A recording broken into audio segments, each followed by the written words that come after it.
তো hello guys, আজকে আমাদের হবে একটা ছোটোখাটো ফিস্টি। তাই তো বাড়ি থেকে রেডি হয়ে ঝটপট করে পৌঁছে গেলাম সেখানে। তো দেখো, এখানে দিদি এবং বোনেরা বেলছে লুচি। তো তোমরা কে কে খাবে চলে এসো ঝটপট করে কিন্তু।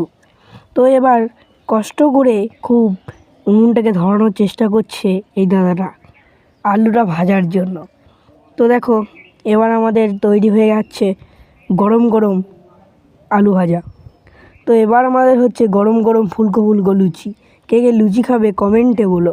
তো দেখো তৈরি হয়ে গেছে এবার আমাদের জল খাবার। তো এবার হচ্ছে আমাদের মাংসর ঝোল, ফেভারিট খাবার। তো এবার খাওয়ার জন্য পাতা আনতে যাচ্ছি। তো দেখো এবার আমাদের খাবার রেডি হয়ে গেছে। কী কী হয়েছে তোমাদের দেখায় একটু দেখো। এ দেখো পাঁপড় ভাজা, ভাত ও এ দেখো মাংসর ঝোল। তো আর বেশি কিছু করতে পারিনি। এবার মাংস যেহেতু ফিস্টি,